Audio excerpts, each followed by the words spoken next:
is often seen as a security guarantee. On the other hand, for Denmark, with all its opt-outs, the Danes are seen as one of the most skeptical members of the club concerning EU defense cooperation, or at least that was the case in the past. Now, good colleagues have highlighted three dividing lines among the NB6 club. First, regards to NATO. Second, in defense cooperation in the EU framework. And third, relations with Russia. Now, the global processes and events we've all witnessed during recent years have shown that these dividing lines are all but fixed. Now, as I was already naming three, let me continue. These processes or events are Russia's aggression against Ukraine, the election of Donald Trump as President of the United States, and the uncertainty that followed concerning the role of the US in Europe, but also in the world, and last but not least, Brexit. But perhaps a fourth thing worth mentioning is Emmanuel Macron and his very fresh energy in pushing the EU integration agenda from Paris. Now, as a result of all this, Finland, for instance, seems to have abandoned its doubts about the defense dimension of the EU. We will hear about this in more detail in a few seconds. And also Denmark has found a way to circumvent the country's opt-out from the common security and defense policy and is now actively taking part in deepening the European defense cooperation led by, as I mentioned, Emmanuel Macron from Paris. Now, but what are the Nordic and Baltic member states' positions on deepening cooperation in the field of security and defense? We have a wonderful panel to discuss this with you all, and looking from my right-hand side, Riina Kionka, Chief Foreign Policy Advisor of the European Council, President Donald Tusk, fresh from Brussels. Welcome, Riina. Thank you. We have Hanna Ojanen, Analyst of International Relations with special expertise in European and Nordic foreign security and defense policy, and Hanna is working as a docent in University of Helsinki. Welcome. We have Pernille Riker, whose research focuses on European integration, foreign and security policy, and she is a research professor in the Norwegian Institute of International Affairs. Welcome. And last but not least, Margarita Šešelgytė, I hope I got that almost correct, Associate Professor in the Institute of International Relations and Political Science, Vilnius University, and she has conducted research on small states and the new security environment. A panel full of expertise on the issue that we are going to focus on. So I do suggest we move on with the introductory remarks from the panelists. And let's start off with Riina Kionka, who has indicated to focus on the quiet defense revolution taking place now in Brussels and how it is a part of a bigger picture of actually redefining who the EU is in an era of geopolitical turbulence. Riina, the floor is yours.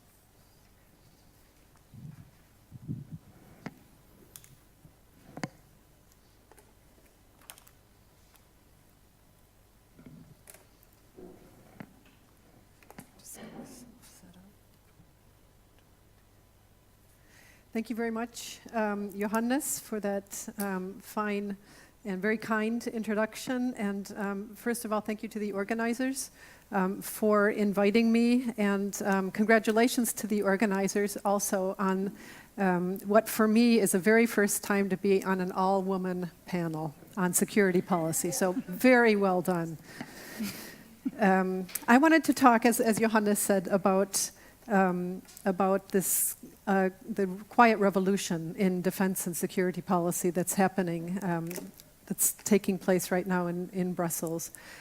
Without going into the long history of this question, starting from the 50s when there were attempts at setting up a defense and security element to the EU that was stillborn. I won't go into that because there are many very good articles written about this. The best one is by Mauro Frederick, I would say, from the consulting group GRIP, who talks about PESCO specifically.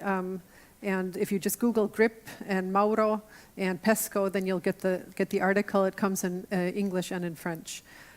It's an excellent history also of the stillborn attempts to move this policy area forward.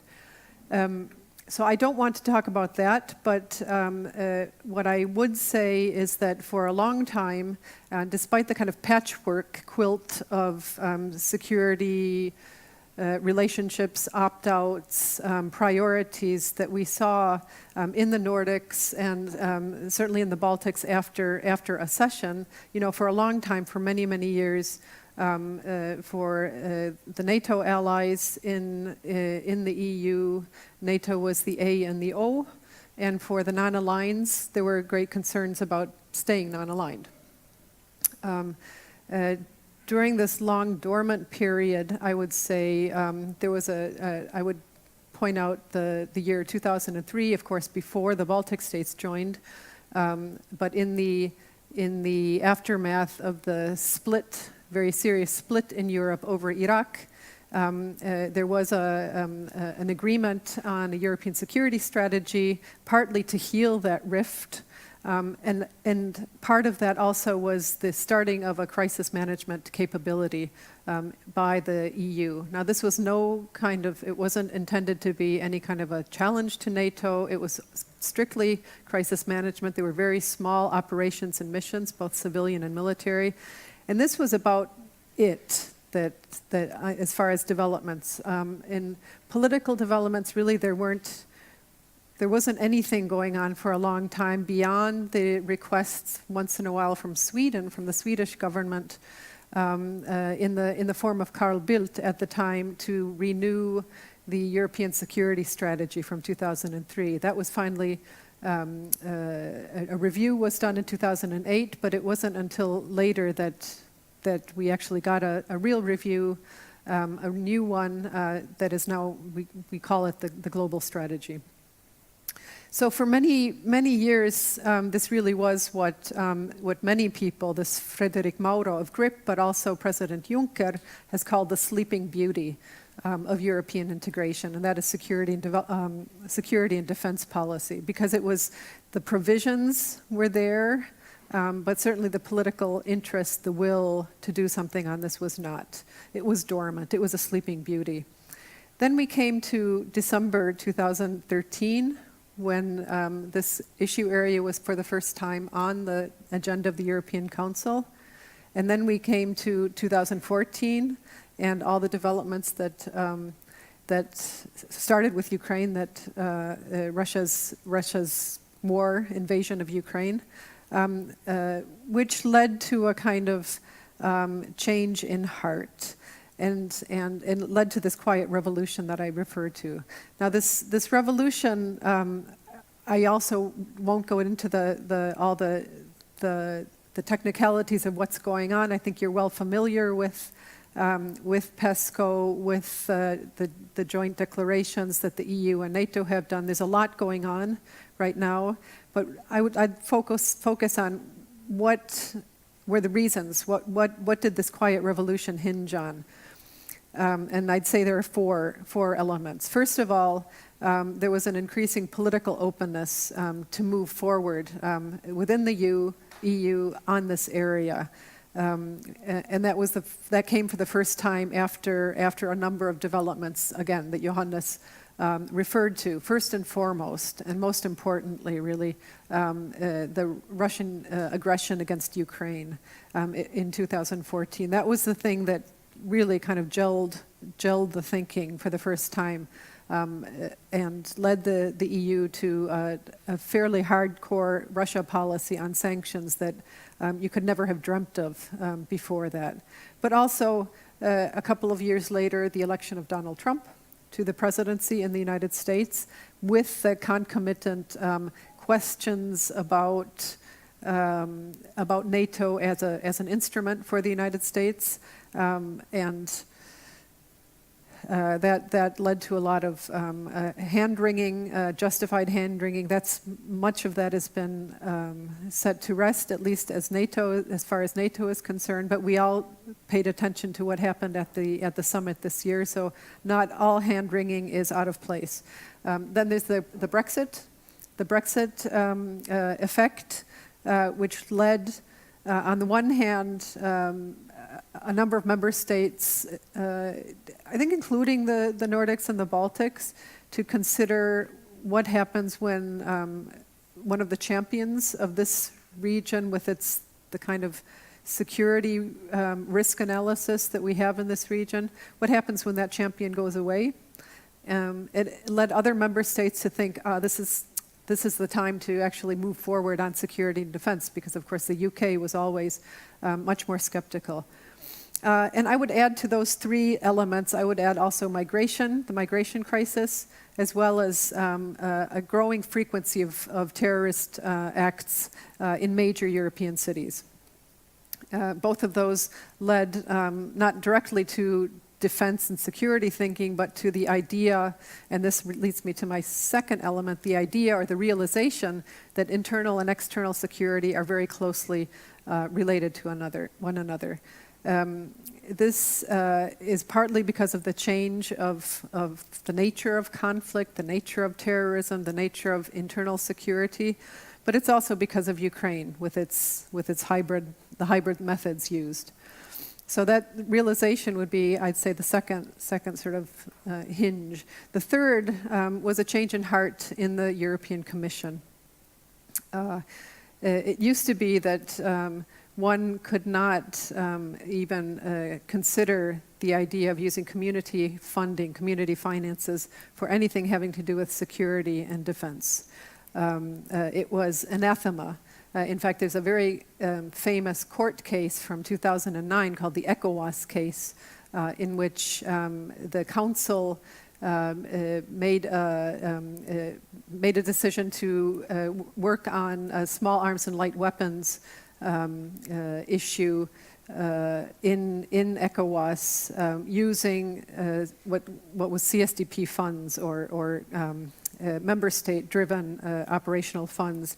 And the Commission took the Council to court and won under with the argument the argument that if it's actually at the fundamental level, if the question is a development question, development is something that the Commission does, and so the project should have been gone to via the Commission. Now, this is actually an interinstitutional question, but it had huge implications for how money funding was thought about as far as security and defense issues are concerned. So there was a shift in that. Today, the Commission we have a European Defense Industrial Development Program that is going to be transformed into a European Defense Fund in the next multi-annual financial framework. Money is being used to develop capabilities all the way up to prototypes to help member states bolster their defense capabilities, capacity, and this is all revolutionary. This is absolutely revolutionary in a Brussels sense. So that's the third element. The fourth element is an increasing openness to NATO and to talking with NATO and working together with NATO. It used to be that in Brussels, into any official documents, you couldn't put the word NATO because it was considered literally a four-letter word. It was considered something you didn't put into EU documents. There was a lot of sensitivity from the six non-NATO EU member states.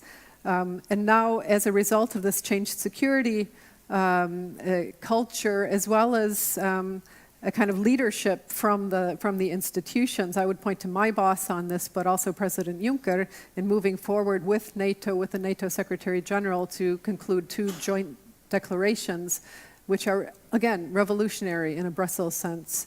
Working together with NATO is now considered normal. It's now considered totally okay, totally kosher.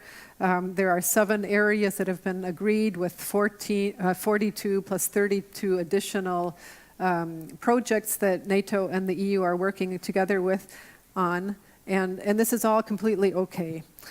So this is these 4 elements, I think, point to why there's a difference now than there in thinking about the area in general. Now, this is actually supposed to be a panel or a conference about Nordic and Baltic, and I haven't said much at all about that, but I think we can get into that in the pith of the questions and answers, and certainly my co-panelists are experts in their respective countries and in the region. What I would say, just to sum up, is that this quiet revolution that's happening in Brussels, this is now becoming a constituent element, really, of the EU's identity in this changed geopolitical context.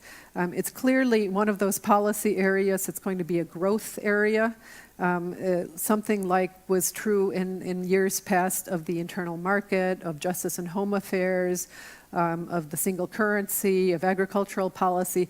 Security and defense policy is going to be one of those things that we'll be working on for the next several years, and it will become a constituent element of what the EU is about. That's already clear. It's already the only foreign policy issue that was defined as being part of the leaders' agenda, which is President Tusk's way of getting from the Brexit vote to the actual Brexit. That is the process of defining on various policy areas what the EU should look like once the UK leaves. So it's keep your eye on this ball. It's not going anywhere.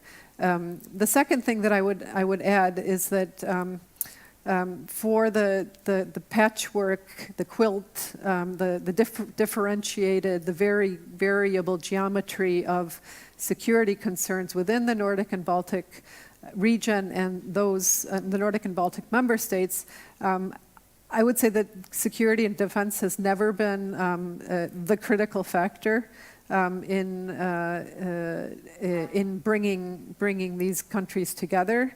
But I do see that under a scenario in which the EU is growing in importance in this area is a way of bringing them closer together, certainly not to divide them.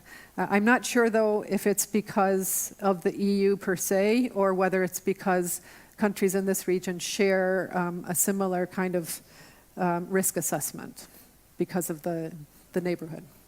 So I would stop there, and thank you very much. Thank you indeed, Rina.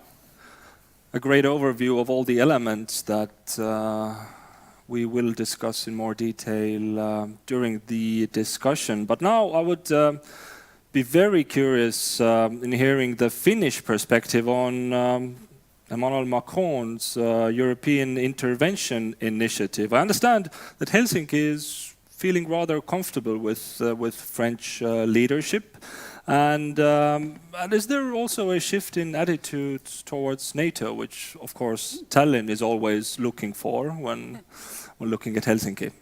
The floor is yours. Thank you.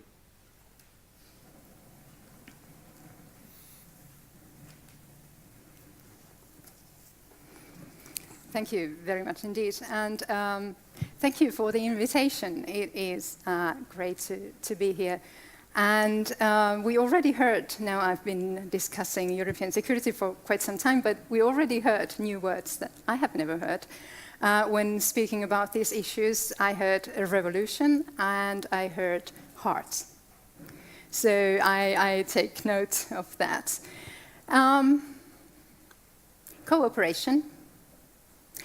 Yes, cooperation is good, but are all forms of cooperation mutually supportive? I think this starts to be the question as we look at this new security and defense landscape in this particular region. And the very question of the title of the conference, whether the EU is a uniting or a dividing factor. I must say I was a bit surprised to see the title first. The question is a good one, but it is not new. Also in the past, we have been posing the same question. When the EU accession of Sweden, Finland, and also Norway was negotiated, a fundamental goal was not to let the EU divide the Nordics. More specifically, not to let a Schengen border destroy the Nordic passport union and the free movement of people. Here, the EU showed flexibility. Norway and Iceland were included in Schengen, so there was no fear of division. On other occasions, the EU has boosted regional cooperation.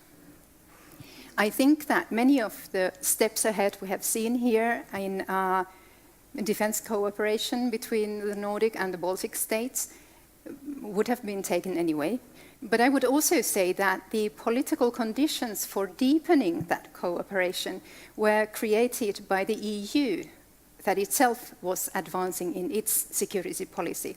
And it made security and defense more of a question of an everyday political cooperation than what it had been in the past. So easier. And now, as we heard already many times, Brexit is something that is seen by many to lead to new forms of cooperation between us and other small states in a larger northwest, northeast kind of region, based on the need to continue supporting certain policies that the UK used to stand for. But we also see a mushrooming of initiatives that we do not know whether they fragment or solidify. And if they solidify, what is it they solidify? We don't know whether they are parts of the same or different creatures. And I will now speak about Finland and external security mainly. Now, Finland is now the country that sort of has the pen ready to sign, and has already signed quite an amount of new agreements on security cooperation. Now, does this mean that Finland is more tightly linked to European security than ever before? Does it mean that Finland is also more central than ever before? I don't know, but Finnish defense policy certainly has changed in the past 4 years and in the past 2 years. You know Finland. We were used to thinking about Finland in terms of two things: strong emphasis on national territorial defense, and also relative eagerness in international operations of a traditional crisis management or peacekeeping type. What we now see is an interesting blending of international cooperation with national defense. And what we also see, and this I will talk more about, is growing bilateralism instead of multilateralism. A new keyword in Finnish security and defense policy is networking. Networking, it says, in the EU, NATO, but also NORDEFCO and bilaterally, is something that gives both international political support and military compatibility that is required for giving and receiving assistance. Now, this is Finnish for defense cooperation. For this networking, there have been many opportunities lately. Finland and Sweden have been able to upgrade their partnership with NATO. EU's defense dimension has been taking unprecedented steps ahead. And Finland has signed all these, a number of different bilateral agreements with countries near and further away, and some trilateral too. In the past 2 years only, with Sweden, the United States, with Estonia, with UK, and renewed framework with Poland, at least. If you think about the contents of this kind of cooperation, it seems to be more or less what already was taking place. Exercises, training, exchange of information. And one might ask what the question then is, or what the function of these new agreements would be. They certainly serve the function of showing dynamism and showing close contacts, and perhaps also the increased importance of Finland and Sweden for the UK, for the US, And Finland seems to be proud of these agreements as they are visibly listed on the MOD website with photos and everything. Some even see a form of deterrence in this network of bilateral treaties. So symbolic value too, who knows? On top of that, Finland has joined several defense-related initiatives led by large EU member countries. It joined the GEF, the British-led GEF, and the German-led Framework Nation concept. And yes, now it wants to join the European Intervention Initiative that the French president proposed originally a year ago. We saw last week Emmanuel Macron in Helsinki and a burst of harmony, a joint declaration on security and a firm indication of willingness for Finland to join the initiative. And it seems that Macron even said that France would intervene if Finland was under threat. Now we know intervention is a word with many meanings. But we do have an interesting initiative that leads us to two major questions. First, again, small group proceeding first. We know this is the method that probably works the best for the EU. But how are all these initiatives going to be working together? And is not there a risk of split when you establish another small group? And the second question is, what happens to multilateralism? Finland, our countries in the region in general terms, usually choose multilateralism. And Finland does not want to see splits in the EU. Still, it does want to be inside in order to influence, so it also joins initiatives with divisive potential. Incidentally, Finland's participation might not be that positive. French initiatives aim at small groups with close strategic views. Finland is not evidently the first one to have a similar strategic culture with France, and Finland also avoids binding commitments. So if countries like Finland join France's initiative, will it be watered down? Will we see another, more exclusive initiative next year? I don't know. Finally, what happens to multilateral cooperation is the big question.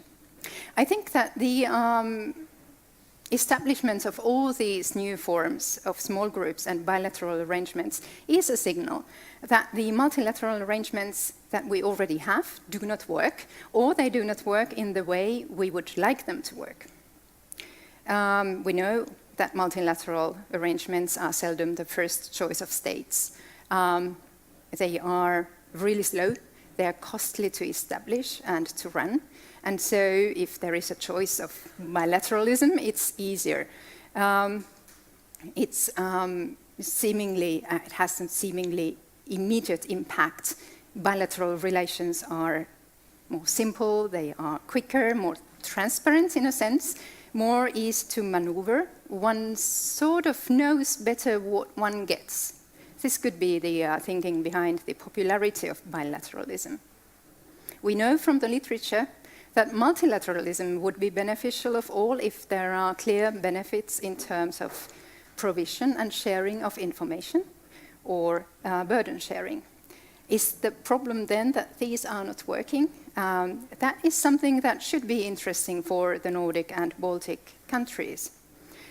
If the new initiatives erode multilateral institutions and if they erode the principle of supranationalism, then I think our small countries here in the north are left in a rather vulnerable position, and they should be the first ones to rectify, to come up with initiatives to hamper that from happening. I think I stop here, and thank you. Thank you very much, Hanna. As we are running a bit short on time, our next two speakers, Pernille and Margarita, could I ask you to stick with about 10 minutes of introductory remarks so we can still have a debate afterwards? But Without a long introduction, Pernille, how is Nordic-Baltic defense cooperation and challenges seen from Norway, and is there something that we can learn from this cooperation when looking at the future scenario with the UK, who will also be outside the EU? And perhaps a remark on Denmark. Yeah.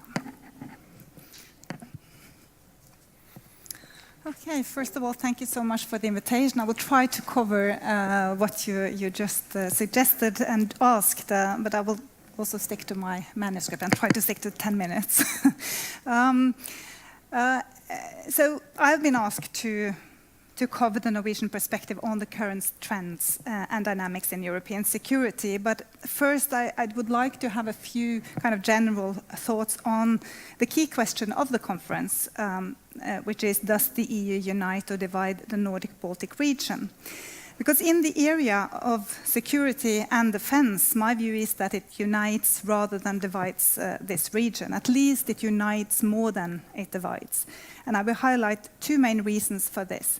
First, in spite of all the internal and external challenges that the EU is facing currently, I think that it is fair to say that the countries in the Nordic-Baltic region still value the Union as an important, comprehensive security actor that goes beyond territorial defense. I think the Nordic-Baltic members and non-members still recognize that integration in itself has been and still is key in preventing conflicts on the continent. The enlargement and the neighborhood policy has been important and is built on this very core logic of the EU. And even though these policies has partly failed and also been forced to be adjusted as a consequence of conflicts and tensions both to the east and to the south of the EU, I think that there is still a profound recognition in this region that the EU still has a value to play as a peace project. And this is something that is important not to forget in these kind of periods of turbulence. And I think it's also something that the Nordic countries should promote. Second, the fact that we live in these turbulent times that have been mentioned several times, and with more uncertainty, a more assertive Russia, crisis and conflict in the south, and the migration challenges, a change in the US approach, and also, of course, Brexit, is also something that unites this region, in my view. But also, I think it also unites the EU as such. So in spite of all the talk about crisis in the EU, I think that we see an increasing sentiment of urgency, and there's also a new momentum in the process towards more integration rather than less. And we have seen unity also in the Union's approach towards Russia when it comes to sanctions, and also when handling the Brexit challenge. And we also see, that has already been mentioned here, a new momentum in the security and defense integration. This being said, of course, we should not ignore the tensions in Europe, the rise of nationalism and the element of fragmentation. And these challenges with Brexit, also countries in EU distancing themselves from the core EU values, these challenges should, of course, be taken seriously. But there is also an interesting awareness that the security challenges that the EU faces now externally and internally has to be handled together. And that the key is more and maybe more clever integration rather than less. So there are more pressure for unification than for division in Europe as such, and also in the Nordic-Baltic region. Now, as you all know, the European defense integration has entered into a new phase with global strategy first in 2016 and the follow-up initiatives of PESCO and also the European Defence Fund. And also, I would argue the French initiative that was mentioned here of EI2, or the European Intervention Force, should be included here in my view. Even though it is developed outside the EU, it clearly strengthens the operative part of European defence, and also develop a framework for the UK to contribute in an area where the UK has a lot to offer, also after Brexit. So in my view, this must be understood as a French initiative to strengthen European security, and not, as some have suggested, not least in my country, that there is an initiative for promoting French interests. And also it's interesting, as you mentioned, that Denmark has decided to participate in this intervention initiative. In spite of its opt-outs, this is something that Denmark can do, even though they have the opt-outs when it comes to EU cooperation in this area. So looking at the history of European security and defense policy, the most successful initiative often also started outside the institution, and that's why I think it's important to think of the EI2 as an important initiative. And also, in order to succeed in building a strong European security and defense policy, it is pragmatism and flexibility that is the only way, rather than institutional inflexibility and rigidity. So this is why I think one should welcome initiatives within and outside the EU, and also in various sub-regional settings. Stronger sub-regional integration and coordination in the area of the defense is also crucial to get more out of European joint defense spending and thus make European security stronger. But also because some of the security challenges are also regional by nature. So I also think that the potential for such strengthenings of sub-regional cooperation should be particularly great in the Nordic-Baltic region. Of course, in spite of the different institutional membership or historical experiences. And NORDEFCO has been mentioned, and I think it's a very good example here. But there has also been some problems in implementing NORDEFCO. And I think that more political leadership is needed to get results. As the defense sector itself and the industry often see challenges rather than opportunities. So I think that political leadership is important to succeed in this area, which has a lot of constraints also nationally with national sovereignty and so on. And of course, in the energy field, things are also happening in this region, such as the Baltic pipe, more flexible infrastructure with interconnectors and reverse flows, LNG terminals, etc., which enables a more flexible and regional market, which is also important for this region and for security. So then, this was a long introduction, so then over to the Norwegian perspective, or at least my analysis of the Norwegian perspective on these ongoing processes. Officially, Norway strongly supports the current development in European security and defense, and not only as an outsider, but rather as a highly integrated and associated partner. NATO is still, of course, seen as the core institution for European defense and for Norwegian defense, and that there should be, and there is this opinion still, that there should be a certain division of labor between the EU and NATO, where the EU focuses mainly on its role as a peace project, as well as in crisis management and crisis response, and NATO to be the key actor on collective defense. However, it is also increasingly recognized that a strengthening of European defense capacity is important, and that it will also ultimately strengthen the European dimension in NATO. So while there has traditionally been some skepticism of duplication, the current administration in the US has made it evident also for Norway that it is important for Europe to aim for having increased somewhat more strategic autonomy in the future, or at least to be able to act and handle various regional security challenges on its own. So the general view is that the new initiatives are important, and that they will also strengthen NATO and its capacity also for collective defense, as it will lead to the stronger European defense and a stronger European pillar in the transatlantic relations, and also more burden sharing. But also that Europe needs this capacity to act on its own if needed.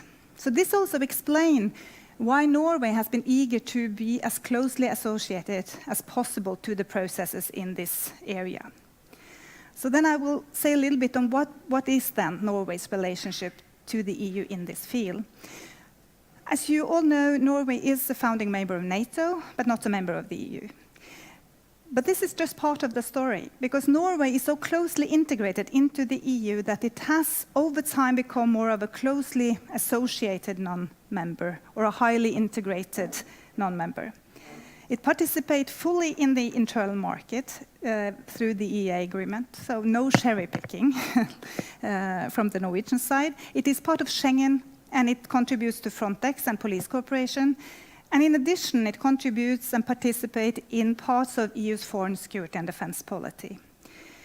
It has adopted or adopts has adopted the EU sanctions against Russia, and it aligns itself with over 90% of EU's foreign policy declarations. It actively supports the enlargement process and the neighborhood policy. It has agreements with the EU on exchange of sensitive information. It has observer status as the only third country in the European Defence Agency, and it also participates in several projects under EDA. It has participated in several CSDP operations and been an integrated part of the Nordic battle group, etc. And it also supports the new EU initiatives in this area, and it also wants to participate in these initiatives as much as possible. So in essence, Norway wants to be given similar rights in PESCO and the European Defence Fund to the ones that Sweden and Finland got in NATO. But in spite of this eager to participate in the European initiative, the Norwegian government are always careful to remind its European partners that this deepening of European defence integration in this area should be compatible and not duplicate NATO, which is still seen as the core of Norwegian security and defence policy. So I think in some way you could see that Norway is hedging. But there is also a slight change in the Norwegian approach, and those must be seen both in relation to the changing regional security context and the shift in the transatlantic relations with the current US administrations.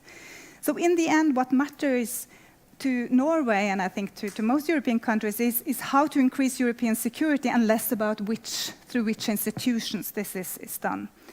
So looking at the Nordics, Norway is perhaps less skeptical towards PESCO than I think both Sweden and Denmark. I thought that, yeah, less skeptical than Sweden and Denmark, and may very well end up being more integrated, at least if the EU opens up for more for third country participation as a consequence of Brexit.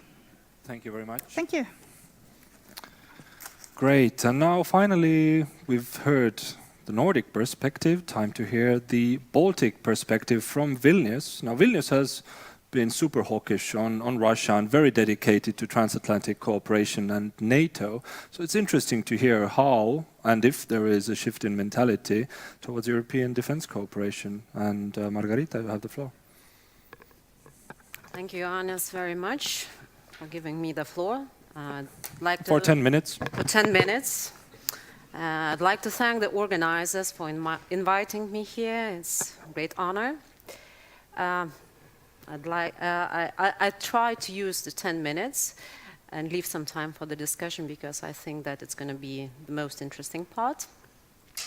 So yes, there's an old joke when there is a conference and there is a Lithuanian speaker and he's asked to define main security threats for Lithuania. And he starts with Russia, and then he says, okay, so the second threat is Russia, and I forgot the third one, but it must be Russia. And I've heard the similar joke also in Estonia, but it's particularly relevant for Lithuania, and it's been ever since we have reestablished our independence.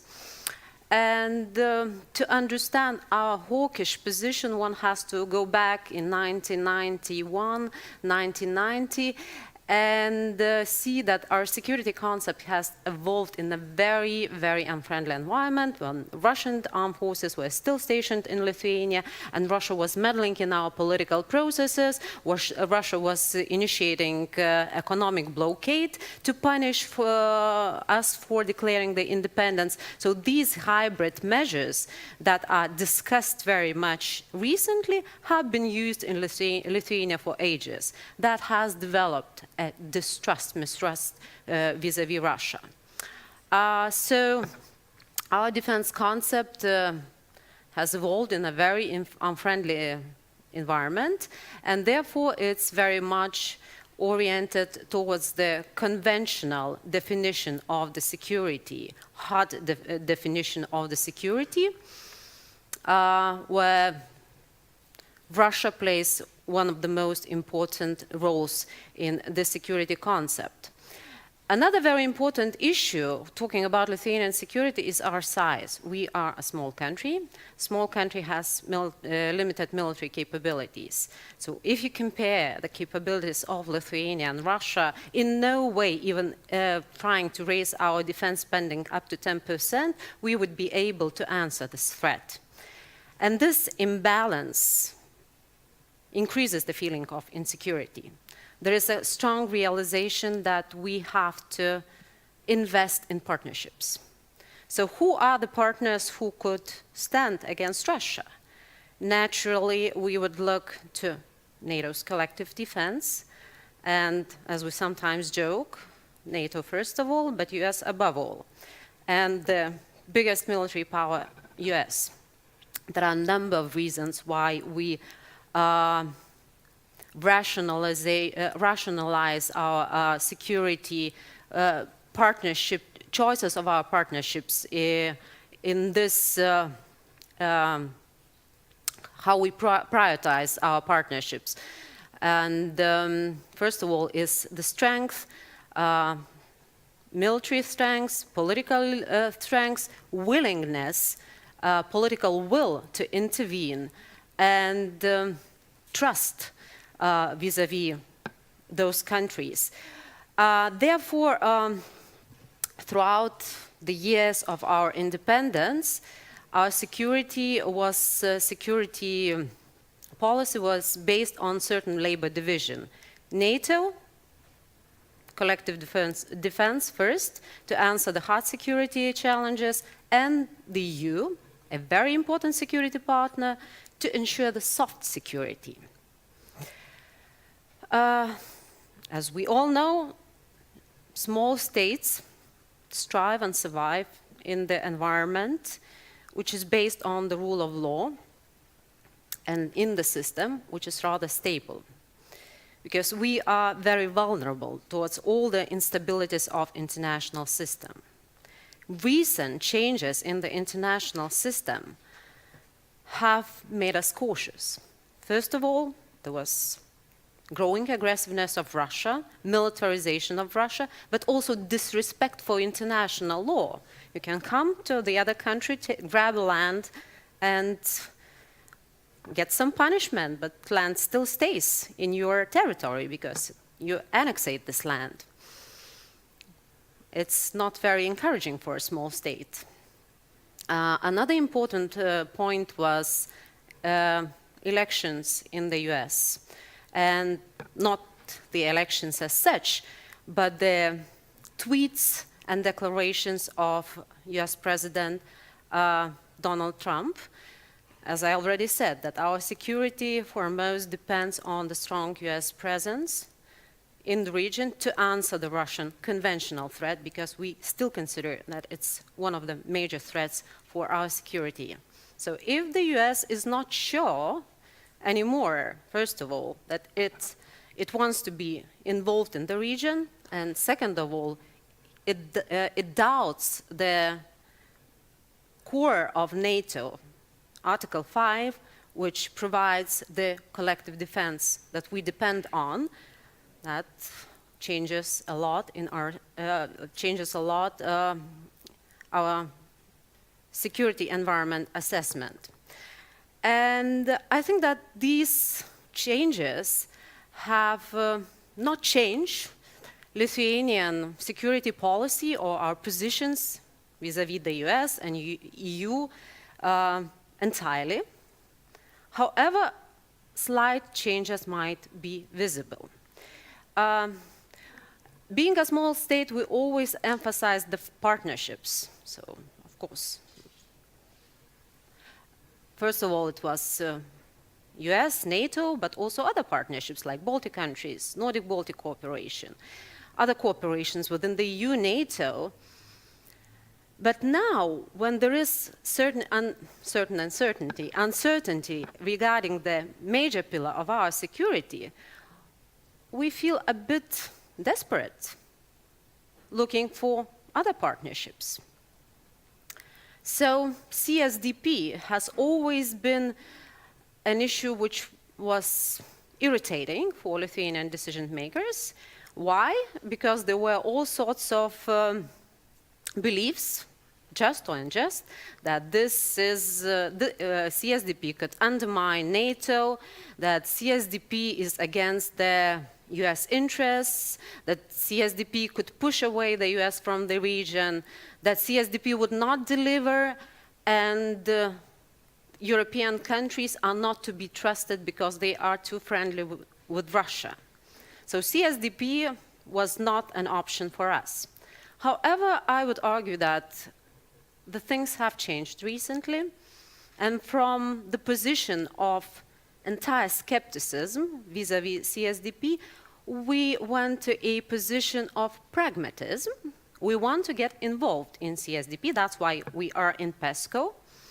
And even being a small country, we have introduced, we have delivered the project, one of the 17 PESCO projects, which is cyber rapid reaction teams.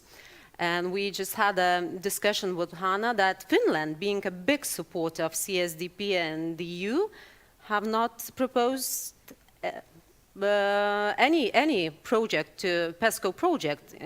They don't lead any PESCO project. So I think it shows that at least we are reconsidering that we have to be a part of the European initiatives. So, but once again, there are different ways how countries look at PESCO. Well, some countries see PESCO as a framework for the development of capabilities, European capabilities. Others would see PESCO as a platform to involve European Union in more operations. The other countries probably would see PESCO as a way to a framework to develop more European defense market, to produce European products, to buy European products. So Lithuanian position is very much concentrating on the development of European capabilities. But we do not see PESCO as a way to develop our own capabilities, because we believe that we're doing quite okay. We have been investing a lot in the capability development throughout the last years. Our defense spending now it's 2%. And we spent, last year we've spent around 30% on the 30% of the budget on the acquisitions. So we don't believe that it's going to help us to develop capabilities, but we strongly support this idea because it gives a chance to strengthen European capabilities, which should be an opportunity to strengthen NATO capabilities and, by extension, to keep the US interest in the region. So capability-oriented approach vis-à-vis PESCO, that's how we could define Lithuanian position. Also, when I'm saying capabilities, it's not only the conventional capabilities, but also the new capabilities necessary to address hybrid threats, because we believe that the EU can have the value added, which is not possessed by NATO, in creating the capabilities to address cybersecurity threats, informational threats, maybe energy security threats. So PESCO is in the agenda. We want to be part of PESCO, but we are trying to, we are concentrating on the capability development versus the operations, and also on the development of the capabilities necessary to address the hybrid threats. Lithuania is not interested in the enhancement of European defense industrial base, because our defense industry is almost non-existent. It consists of small enterprises, which provides a parts of the bigger products. It's niche-oriented industry. So buy European and produce European is not on our agenda. Apart from European initiatives, we are also trying to strengthen other partnerships. Nordic-Baltic, it's already been existing for some time. We invest in that. We also joined Jeff. We are also considering of joining the French intervention initiative. And that probably shows that we are in the new security environment. We want to find the new instruments, new pillars to reassure ourselves as a small country to get as many options to solve our security threats. However, here I see also a big challenge, because now we are committing to many initiatives politically. But when it comes to the implementation, it could become a very important challenge, because we are still a small country with very limited capabilities. And then the demands would be coming from various initiatives saying, please contribute. That could be a challenge. And I think that this is the challenge that is faced not only by Lithuania, but by small states in the region in general, that all these initiatives are not being reflected, but in this particularly dangerous environment, we want to increase cooperation with our partners. Just stop it there. Yes, and then I can reflect on challenges later. Exactly.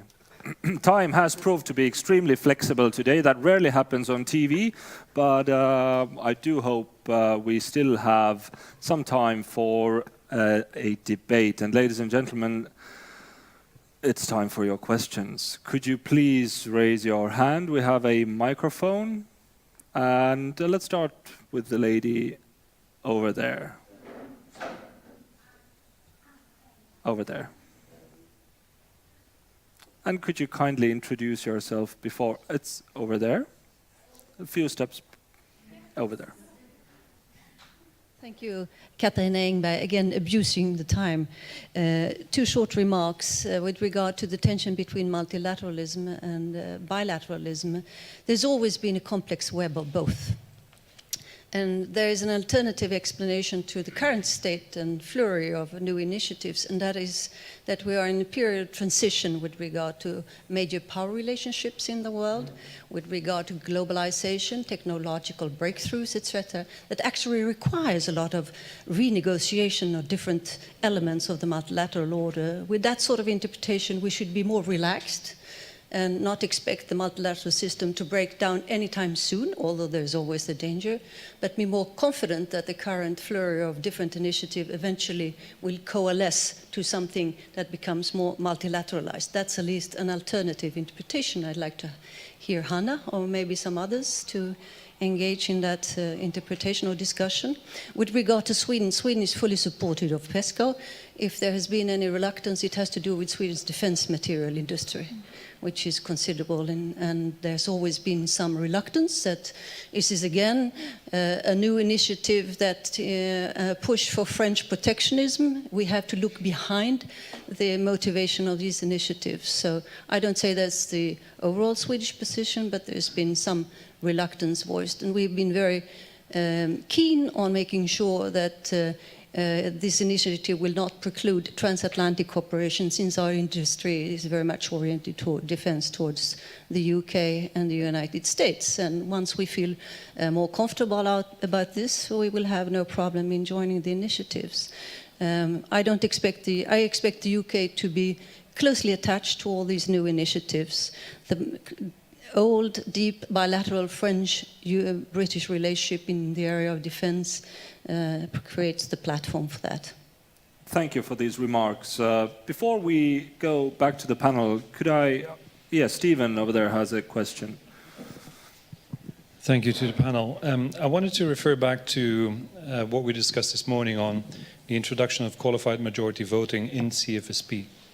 A proposal floated by Juncker, von der Leyen, Merkel, and also Macron in the Meseberg Declaration. In the area of security and defense, could you foresee a Nordic-Baltic blocking minority in case we would move to a formal vote in the Foreign Affairs Council, which I take is very rare in any case. But as a thought experiment, would there be areas or examples where you would think that there would be enough convergence in political strategic sphere in the Nordic and Baltic states that could lead to a blocking minority on this side? I'm thinking, for example, about new US sanctions being slapped on Russia as a result of perhaps a Mueller probe pointing in the direction of collusion with Russian